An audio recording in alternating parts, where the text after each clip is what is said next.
Chile se ha destacado por años en todo el mundo por su estabilidad, por la fortaleza de su economía y por la solidez de sus instituciones. Algo bastante excepcional en la región latinoamericana. Sin embargo, el escenario ha cambiado de manera muy rápida y en particular en los últimos 2 años. La incertidumbre está definitivamente impactando de manera severa en todos los ámbitos posibles. ¿Qué está pasando en Chile? ¿En qué hay que fijarse? ¿Cuáles son los principales hechos y riesgos que ameritan atención? ¿Qué debemos considerar para tomar decisiones sobre inversión, emprendimiento, empleo, crédito o finanzas? Soy Rafael Rincón y les doy la bienvenida a Navegando en Aguas Turbulentas, un proyecto de la Fundación Crecer y Sanar y AIEP para conversar sobre la libertad financiera en entornos desafiantes. Hoy nos acompaña en Santiago de Chile Gonzalo Sangüesa. Gonzalo, que los voy a presentar, es economista con más de 30 años de trayectoria, actualmente socio director de Econsult, Senior Fellow de la Fundación para el Progreso y director en MITA. Anteriormente fue socio de la consultora Saler y Compañía, gerente de análisis internacional, asesor a la presidencia del Banco Central de Chile e integró el Consejo Fiscal Autónomo del Ministerio de Hacienda. Gonzalo es economista de la Universidad de Chile, premio Círculo de Honor y máster y PhD en Economía de la Universidad de California. Así que bienvenido, Gonzalo. Muchas gracias por acompañarnos hoy en Navegando en Aguas Turbulentas. No, gracias a ti, Rafael, y gracias por la presentación. Bien, antes de empezar, quiero anunciar a las personas que están acompañándonos que tienen a disposición el chat y tienen además también, o mejor dicho, la sección de preguntas y respuestas para que vayan colocando las interrogantes que se le vayan presentando en la medida en que vayamos conversando con Gonzalo. Las vamos a tomar entonces al final de la conversación para hacerlas a nuestro invitado. Así que Gonzalo, antes de comenzar y para poder hacernos de un buen diagnóstico con sus justas dimensiones, necesitamos retroceder un poco en el tiempo. Hay cierto consenso, Gonzalo, que octubre de 2019, con todo lo que desde entonces ha estado aconteciendo, es un hito en la historia política y social de Chile, pero también en la económica. Y así que si estás de acuerdo con esta idea, vayamos al 17 de octubre de 2019. ¿Cómo estaba en ese momento la economía del país con sus puntos positivos y con los no tan positivos? A ver, claro, lo que ocurrió en octubre del 2019, lo que se llama, ¿no es cierto?, este malestar social, hay distintas interpretaciones dependiendo de la ciencia que uno lo mira. Yo lo miro desde el punto de vista económico y lo que uno veía hace un tiempo ya en la economía chilena, que esta es una economía que tuvo altas tasas de crecimiento por muchos años, pero en la medida de una combinación de que se fueron haciendo políticas públicas que no eran pro crecimiento, la economía chilena fue perdiendo fuerza en el crecimiento. Y una economía que en la década de los 90 crecía al 7%, después en la época del 2000 crecía a tasas del 4%, y ya a partir del 2014 empezó a crecer a tasas del 2%. Y cuando tú creces a tasas del 2%, si pensamos que la población crece a tasas del 1%, el ingreso per cápita prácticamente no crece.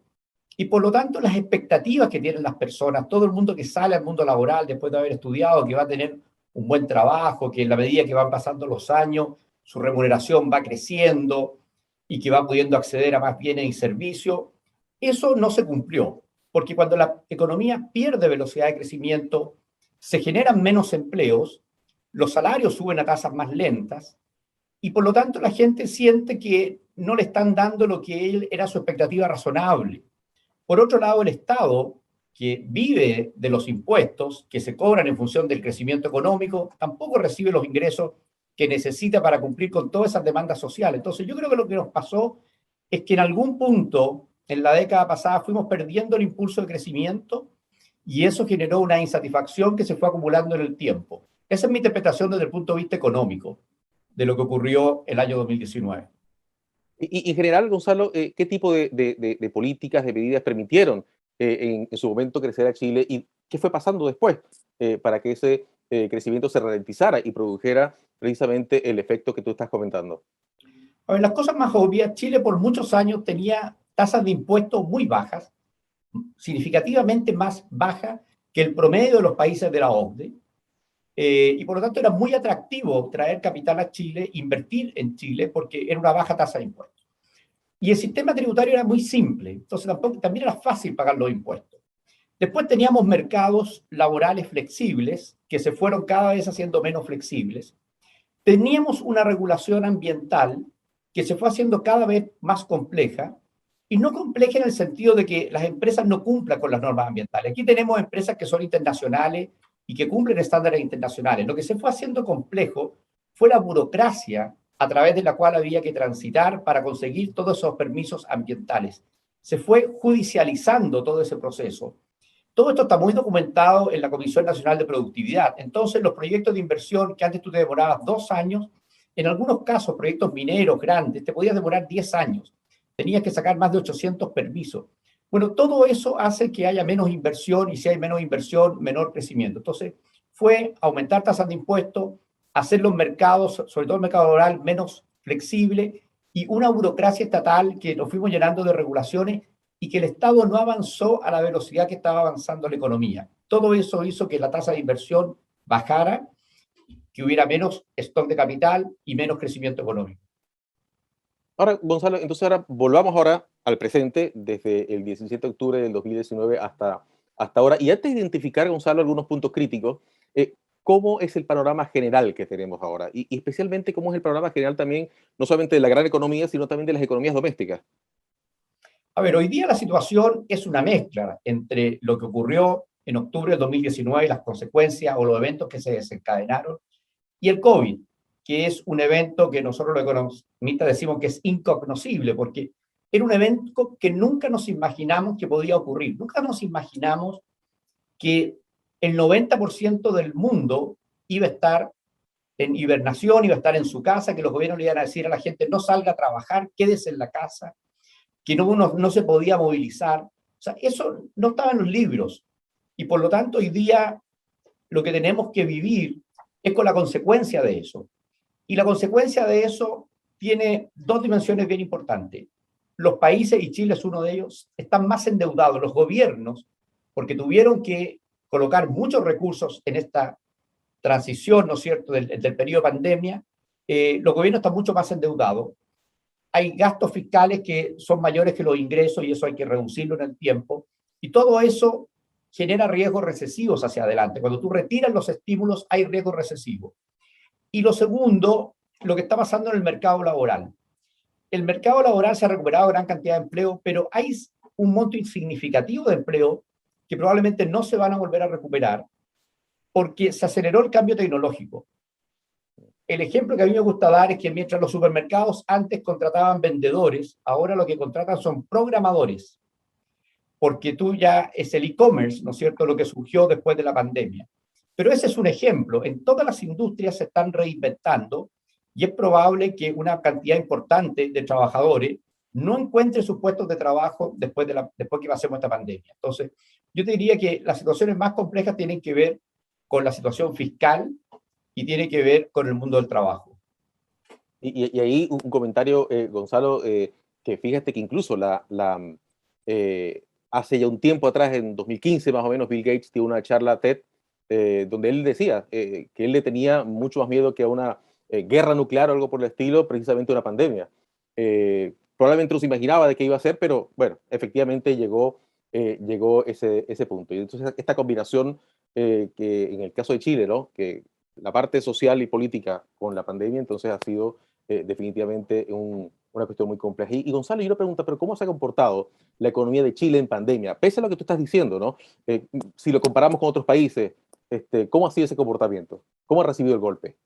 A ver, nosotros tuvimos la suerte de que por 20 años fuimos ordenados fiscalmente. O sea, el gobierno, los distintos gobiernos ahorraban recursos para los periodos, ¿no es cierto?, que llamamos coloquialmente de vacas flacas. Esta fue una política que partió por ahí por el año 2000, cuando hablamos del superávit estructural, o sea, de que se gastara en función de los ingresos de largo plazo del Estado y no los corrientes. Entonces, cuando el precio del cobre era alto, ahorrábamos para que pudiéramos gastar cuando el precio del cobre fuera bajo. Y esto nos funcionó muy bien, y el año 2009 tuvimos la primera crisis internacional y pudimos, con esos ahorros, enfrentar la crisis. Y después, a partir del año 2010, con menor velocidad, pero también fuimos construyendo ahorro. Y por lo tanto, cuando nos tocó el estallido social, que había una gran demanda, ¿no es cierto?, por bienes sociales, por ejemplo, pensiones, mejores pensiones, y después viene el COVID, se requerían muchos recursos fiscales y el país estaba preparado porque teníamos mucho ahorro externo, era cosa de girar de la cuenta corriente para poder comprar vacunas, para poder comprar ventiladores, después para poder dar subsidios. Entonces pudimos enfrentar bien la crisis como si fuéramos un país desarrollado. Las políticas que se aplicaron en Chile de transferencia fiscal, primero todo el gasto en salud y después que significaba ventiladores, camas UCI y después las vacunas, y todo lo que fue transferencia a las empresas y a los hogares para que pudieran subsistir en el periodo de pandemia, todo en materia de montos es muy similar a los países desarrollados, muy superior a cualquier país latinoamericano. Eso permitió que la estructura productiva, que el tejido productivo no se rompiera. Entonces, cuando terminan las restricciones a la movilidad, la economía puede volver a funcionar. Y por eso hemos visto que el rebote va a ser a tasas muy altas. Se habla de que la economía chilena este año puede crecer al 12%. Entonces, nosotros estuvimos bien preparados para enfrentar la pandemia, la pudimos enfrentar bien, y el desafío que viene ahora es recuperar esos ahorros, volver a construir ahorros, porque crisis vamos a tener terremotos, vamos a tener crisis del cobre, algo va a pasar. Y no se nos tiene que olvidar que lo pudimos enfrentar porque éramos un país con las cuentas fiscales ordenadas.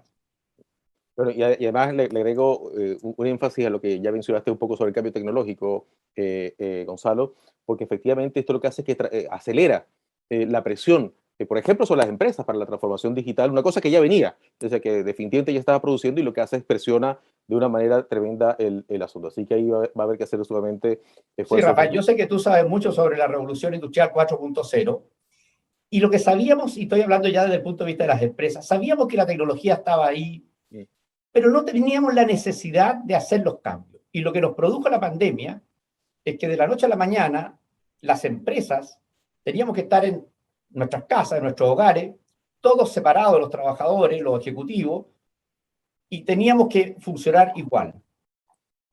A mí, por ejemplo, ese presidente Llanza, teníamos que seguir produciendo azúcar, la gente tenía que consumir azúcar y había que hacer funcionar las plantas de la misma forma que antes. Nos demoramos un poco, pero incorporamos rápidamente esa tecnología. Y lo que hace ahora, ¿no es cierto?, es que ese cambio ya va a ser más permanente, porque aprendimos a usar esa tecnología, le perdimos el miedo de alguna manera a hacer las inversiones y a innovar. Y yo creo que ese cambio en las empresas chilenas, que éramos bien renuentes a hacerlo, va a ser permanente. Una de las cosas permanentes que van precisamente a quedar.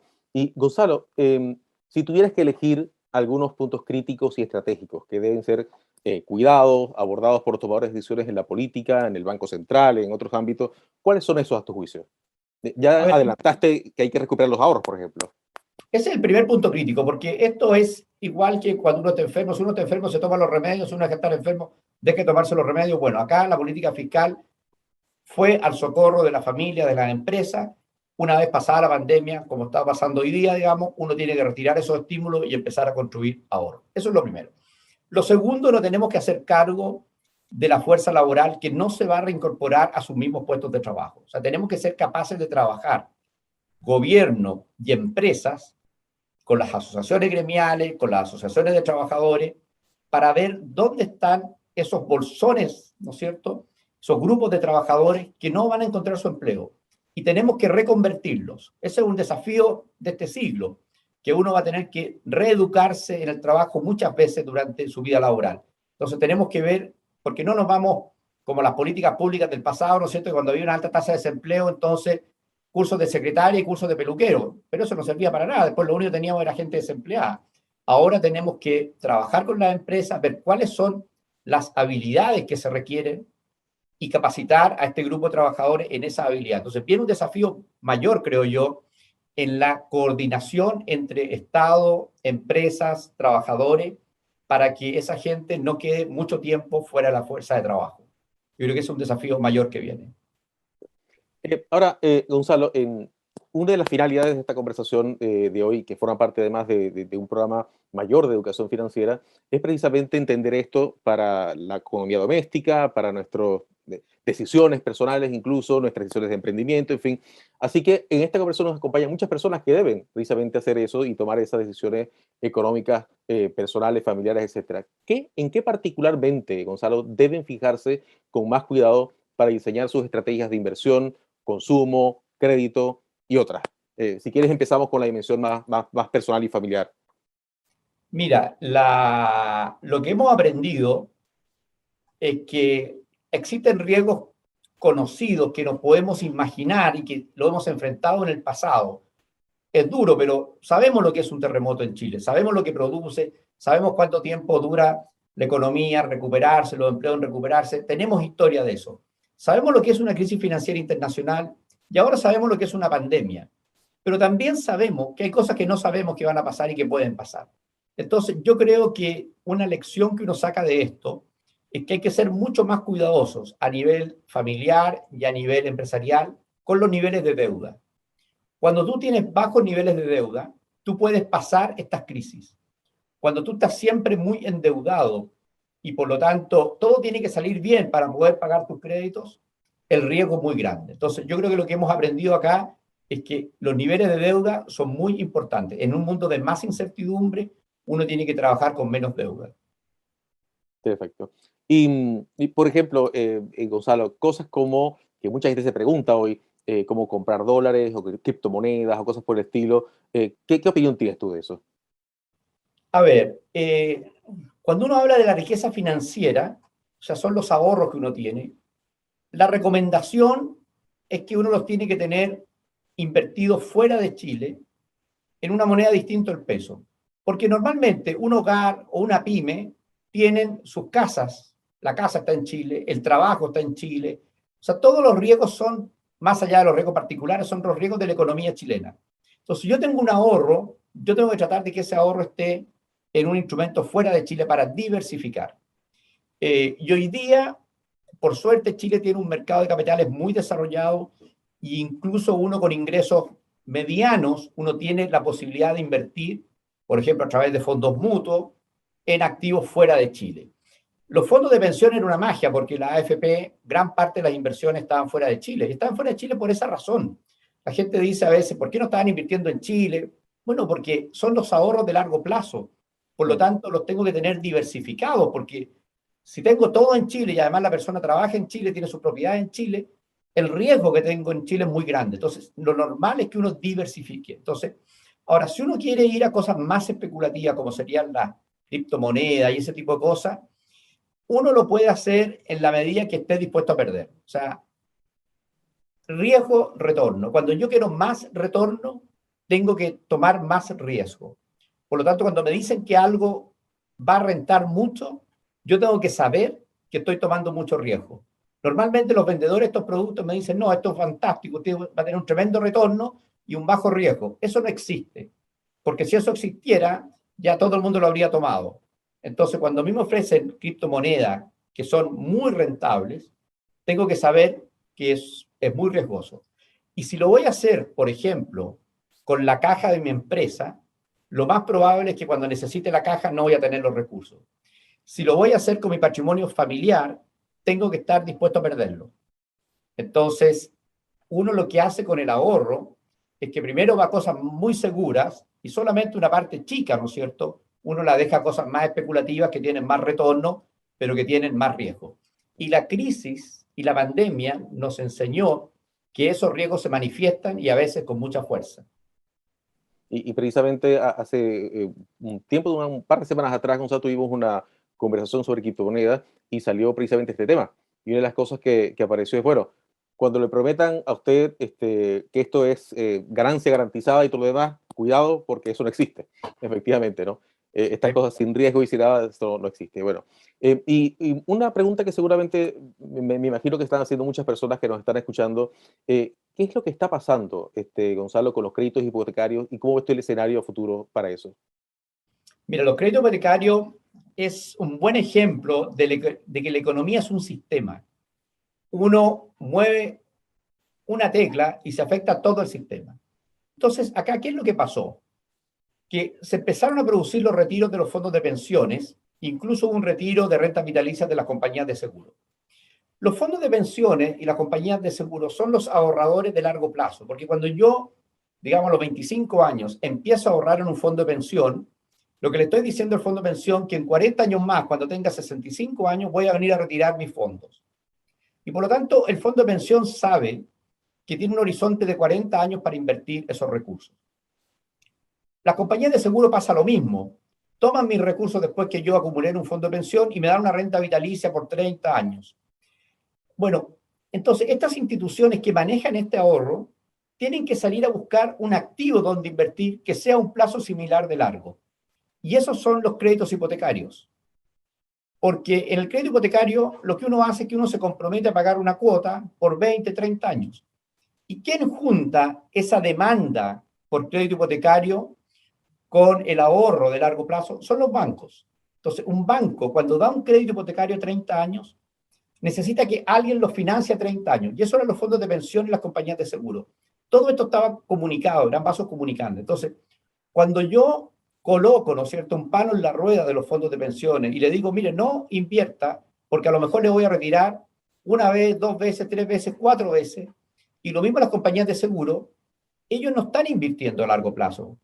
Están teniendo en papeles porque puede ser que mañana le retiren los fondos.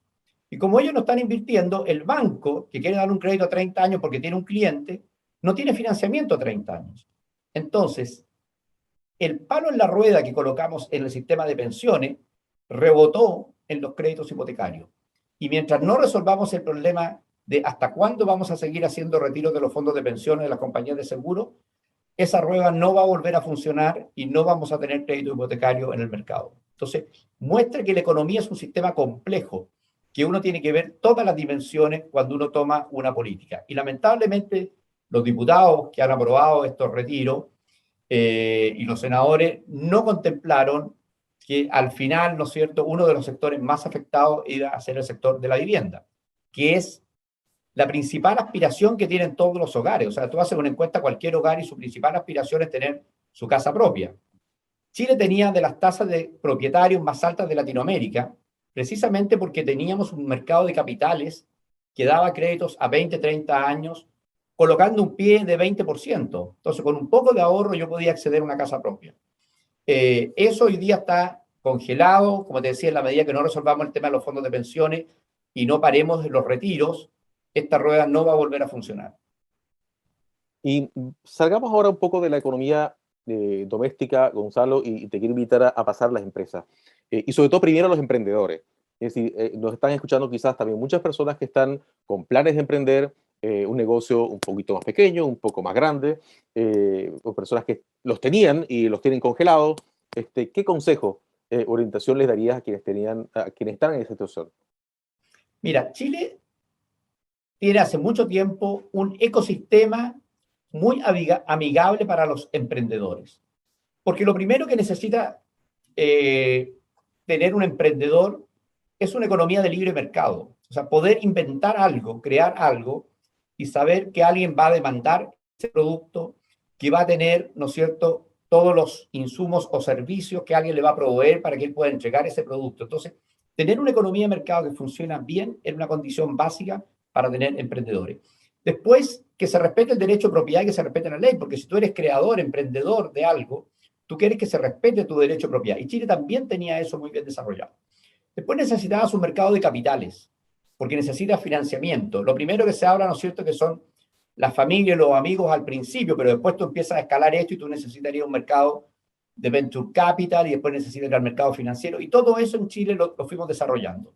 Entonces, a los emprendedores yo lo primero que les diría es que tienen que ayudar a cuidar este ecosistema que tenemos.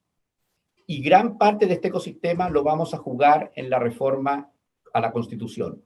Necesitamos que la reforma a la Constitución queden estas cosas para que podamos seguir teniendo este ecosistema que favorece el emprendimiento en Chile. Eso diría yo que es lo más importante en el corto plazo. Y ahí, con lo que dices, Gonzalo, se puede inferir un poco cuál es uno de los principales riesgos. ¿Y dónde ves las mayores oportunidades ahora? Aún dentro de toda esta crisis de incertidumbre, ¿qué oportunidades se pudieran estar abriendo para los emprendedores? La principal oportunidad es precisamente el desarrollo tecnológico.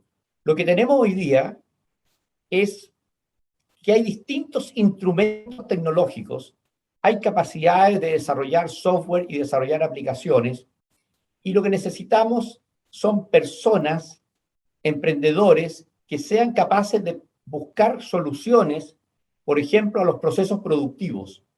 Las empresas siempre hacen las cosas de la misma forma. Si a un emprendedor se le ocurre cómo hacer algo mejor, va a encontrar una empresa, normalmente son las grandes empresas, que va a estar dispuesto a contratar ese servicio. Por ejemplo, me tocó hace poco alguien que trabajaba conmigo, que se fue a estudiar y que hizo un emprendimiento de las soluciones preventivas, las mantenciones preventivas en las industrias. Entonces, a través de colocarle, ¿no es cierto?, lo que se llama el Internet de las Cosas, pequeños chips a toda una máquina, recibe información con inteligencia artificial, procesa la información y es capaz de decirte que hay que hacer una mantención antes que la máquina se rompa.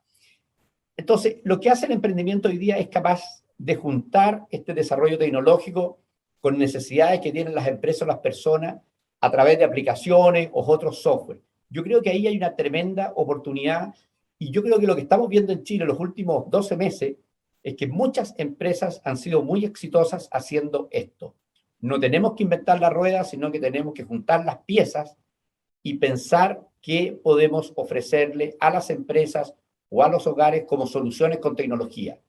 Y Chile tiene capital humano, eso es lo que se ha demostrado recientemente, que tenemos esa capacidad empresarial de desarrollo tecnológico para desarrollar estas aplicaciones y ser exitosos. Y como te decía, el ecosistema ayuda mucho. Entonces, tenemos el ecosistema, falta que exista este efecto. Y yo creo que hay un efecto de demostración muy importante. Cuando empiezan a aparecer los corner shop, los not.com, etcétera, etcétera, se ve que se puede, ¿no es cierto? Y que por lo tanto, hoy día todos los jóvenes, yo lo veo, porque me toca entrevistar muchos jóvenes para las empresas, todos quieren emprender.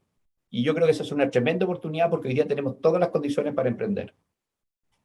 Y Gonzalo, y la empresa consolidada, es decir, ya la gran empresa, las empresas que ya tienen mucho tiempo instaladas en Chile, ¿cómo ves el panorama para ellas?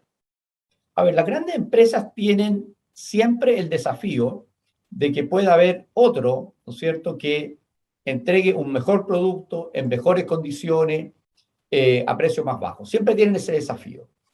Pero yo diría que lo que es distintivo hoy día de lo que pasaba antes con las empresas para las grandes corporaciones es que están más desafiadas como empresas, tienen más responsabilidad que antes. Hace 50 años probablemente la única responsabilidad de la empresa era con sus trabajadores y con sus accionistas. Sí. Hoy día las empresas son lo que se llama ESG, ¿no es cierto?, que tienen que preocuparse del medio ambiente, tienen que preocuparse de la gobernabilidad, tienen que preocuparse de las comunidades. Entonces, el gran desafío, la gran transformación que está habiendo hoy día en las grandes corporaciones chilenas es hacerse cargo de esa demanda ciudadana en que le exige mucho más a la empresa de lo que le exigía antes.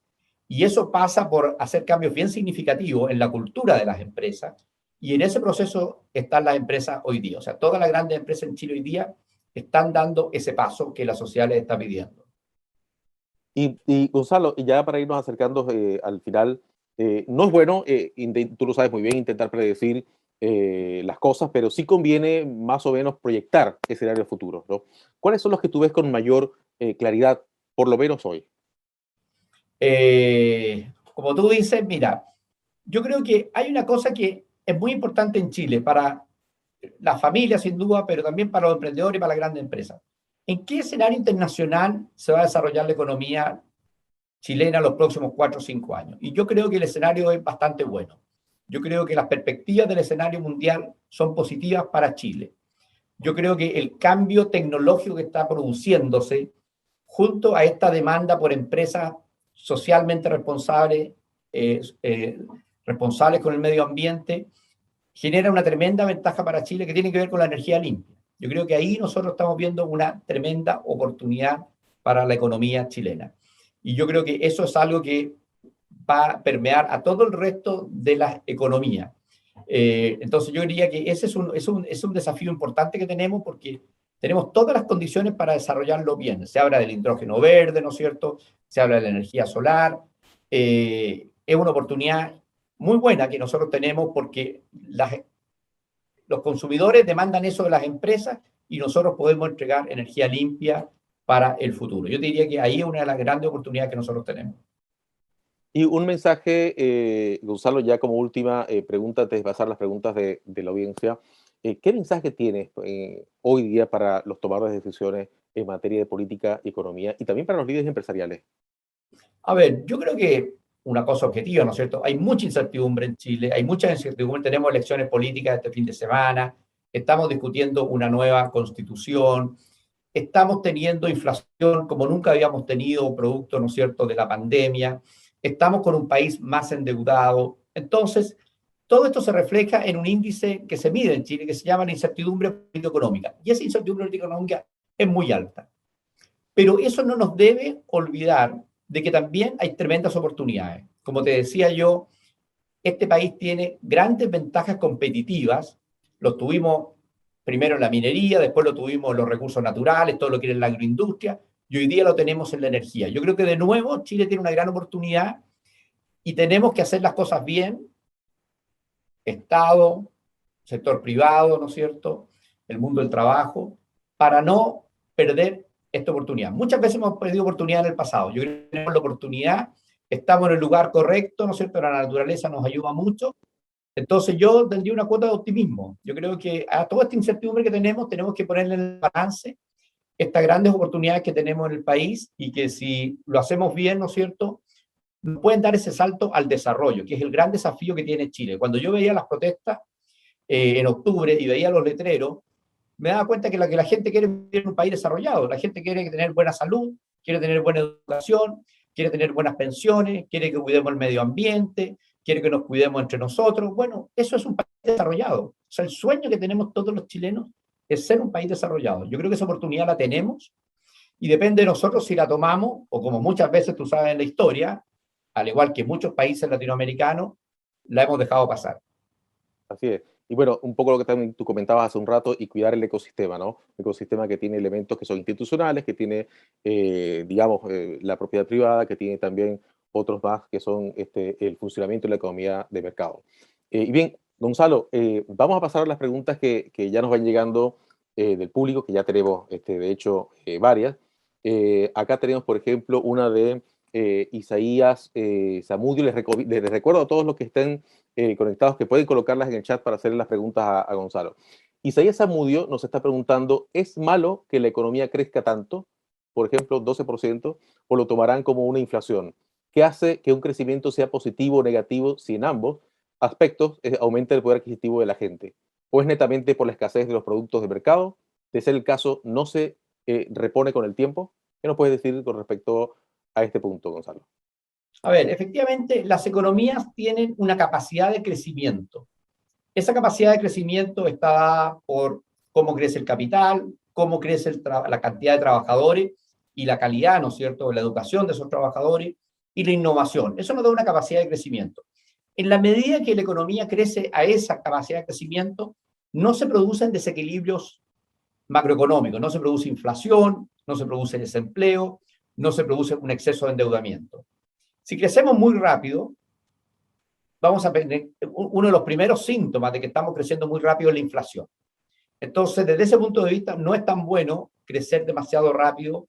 ¿Por qué? Porque el Banco Central tiene que subir tasas de interés, hay que enfriar la economía, a veces hay que pasar por una recesión. Entonces, eso es lo que se llama los ciclos económicos, en que tengo un boom y después tengo una recesión. Lo que tratan los bancos centrales es de que eso no ocurra y de que uno tenga un crecimiento alto, pero lo más constante posible en el tiempo. Esa es la economía más sana. Acá, la inflación alta y el aumento del gasto en parte tiene que ver con los retiros, porque el gobierno hizo política fiscal expansiva, el gobierno le transfirió ingresos a los hogares, le transfirió ingresos a las empresas, pero el Congreso, a través de los retiros, hizo que saliera el ahorro de largo plazo de la economía y de las personas, y mucha de la gente se lo está gastando en un escenario en que no hay oferta de bienes. Porque aquí hay una gran demanda por bienes, pero no hay oferta. No se puede viajar, no se puede ir a ver los partidos de Chile porque el quórum, ¿no es cierto?, era chiquitito, ayer que habían 8.000 personas en el estadio. Entonces, hay muchas cosas que uno quisiera hacer y no puede. Entonces, ¿qué es lo que hace la gente? Gasta en muy pocos bienes. Se compra el auto, se compran los celulares, y eso está causando inflación. Entonces, hay un desequilibrio puntual en la economía chilena hoy día porque la transferencia de los fondos de pensiones a los hogares, la cantidad de recursos que reciben los hogares, es excesiva respecto a la cantidad de bienes disponibles. Y eso no es tan bueno porque obviamente va a implicar que el próximo año el Banco Central va a subir más las tasas de interés y va a tener que enfriar la economía. Entonces, uno no quiere andar en una montaña rusa en la economía, sino que quiere andar en una trayectoria más pareja. Y eso es lo que tratan de hacer los bancos centrales. Sí. Y una pregunta, Gonzalo, cuando tú hablas de enfriar la economía, ¿eso responde al fenómeno ese que llaman recalentamiento de la economía? Claro, porque cuando tú transfieres muchos ingresos, como se hizo este año, y la gente sale a gastar, claro, se empieza a aumentar la producción, pero se copan las capacidades productivas, y después ya como no hay más capacidad, entonces empieza a subir los precios. Lo que tú no quieres hacer es eso, tú lo que quieres es que se cope la capacidad y después eso se traslade para el próximo año.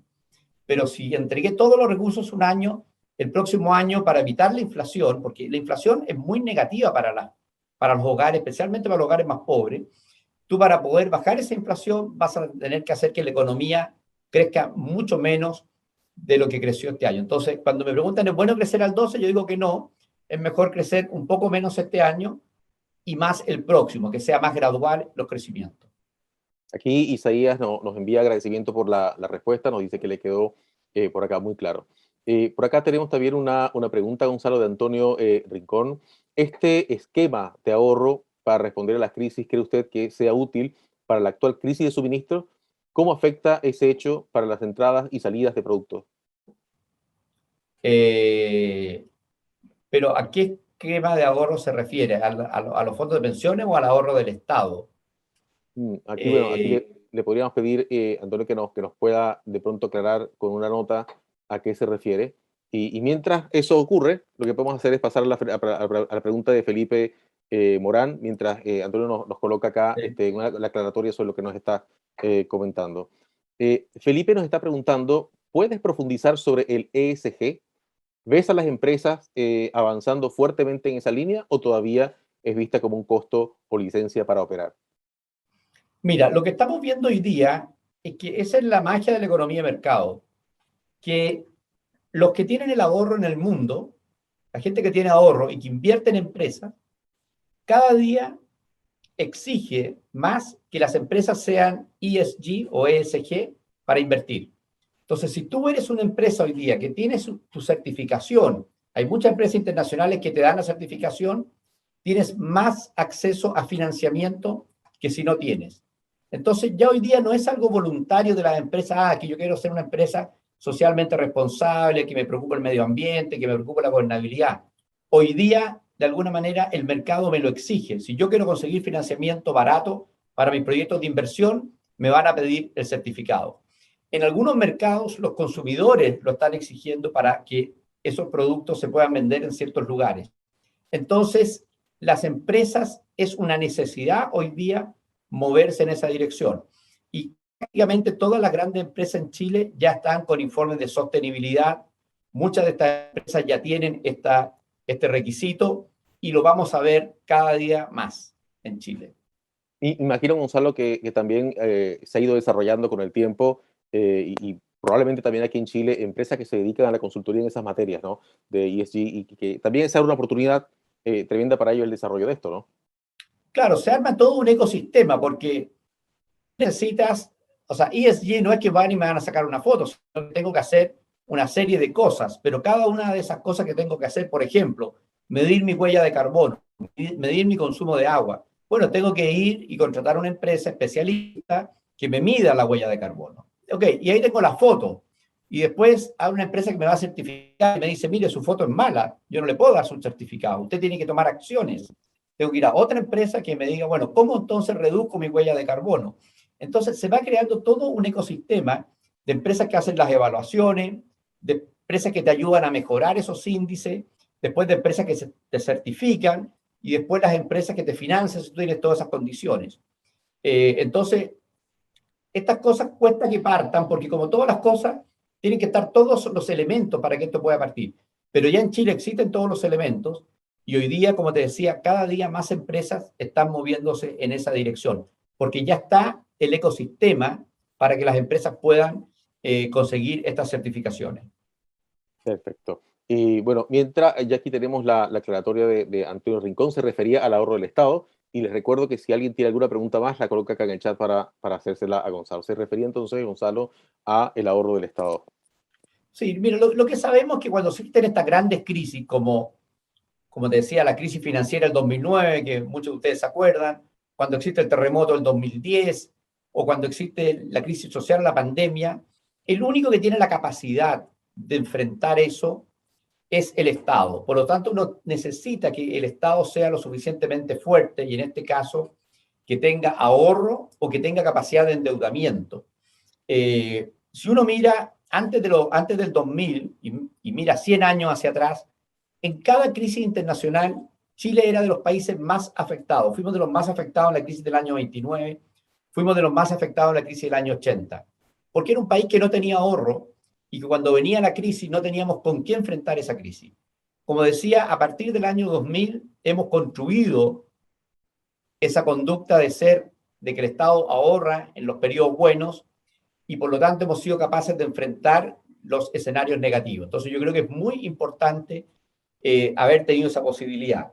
Cuando uno mira el mapa de vacunación en el mundo, uno se da cuenta que los países pobres, subdesarrollados, no tuvieron recursos para comprar vacunas, así de simple, porque había que comprar vacunas en el momento que no existía la vacuna. Entonces uno no sabía cuál era la que iba a funcionar. Había que comprarles a todos. Había que poner recursos a un fondo ciego, a ver si alguien salía con la vacuna. Bueno, eso lo pudo hacer Chile porque tenía los recursos, no lo pudieron hacer los países subdesarrollados. Entonces, eso muestra la diferencia y la importancia de que sea un ahorro público el que uno tenga para enfrentar estas situaciones de crisis. Bueno, un mensaje clarísimo, Gonzalo, el que nos das para la economía personal, ahorro, y para la economía nacional, ahorro también. Así que, porque Absolutamente. precisamente, y sobre todo en tiempos de incertidumbre, crisis, porque permite, y una cosa, bueno, que parece de sentido común, pero a veces precisamente se nos olvida. Bien, aquí parece que no tenemos ya más preguntas por ahora. Gonzalo, siempre le pedimos a nuestros invitados al final que nos recomienden algún libro, alguna cosa que tú puedas pasar el dato para la audiencia, que es interesante leer sobre los temas que hemos comentado hoy. ¿Qué nos dices al respecto? No, mira, soy malo para las películas, pero soy bueno para los libros. Yo les recomendaría un libro que se llama Psychology of Money. Está en inglés, lamentablemente. Que son, no me acuerdo exactamente, pero son como 20 historias cortas de qué hace la gente con su dinero y uno saca lecciones. Y cómo, una de las anécdotas, ¿no es cierto?, cómo una persona de muy bajos ingresos puede terminar siendo muy rica al final de su vida si manejó bien su dinero, y ahí te muestran cómo se maneja, y cómo una persona muy exitosa, estos banqueros de Wall Street, puede terminar muy pobre.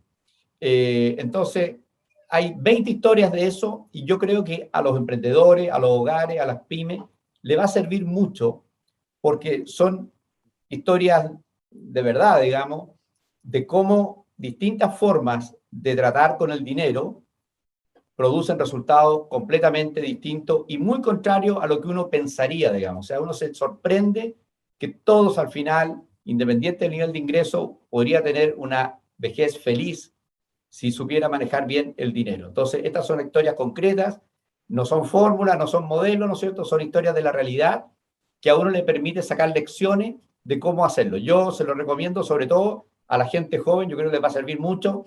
No me lo van a agradecer ahora, pero me lo van a agradecer en 30 años más. Sí. Aquí nos preguntan, ya, acá, ya aquí colocaron si le podía repetir el nombre, acá Felipe Ahí Gorar, está, ese es el nombre, exactamente. Psychology of Money, lo pusieron ahí, Felipe lo puso en el chat. Justamente, la psicología del dinero. También estamos recibiendo agradecimientos por el tiempo, la dedicación que hemos tenido aquí con esta conversación. Así que bueno, no me queda más, Gonzalo, que agradecerte enormemente por esta interesantísima charla que hemos tenido, muy esclarecedora, con muchas ideas importantes para la economía personal, para los emprendedores, para la empresa, para comprender lo que está pasando en Chile y en el mundo también, porque también tocamos un poco eso. Así que bueno, muchas gracias, Gonzalo, y a todos les invitamos entonces a estar muy pendientes de las próximas invitaciones para este ciclo de Navegando en Aguas Turbulentas. Véanlo por favor en las redes sociales de AYEP, LinkedIn, Facebook, en newsletter también, y estén muy pendientes de las siguientes conversaciones que vienen. Gracias a ti, Rafael, por la invitación. Muchas gracias.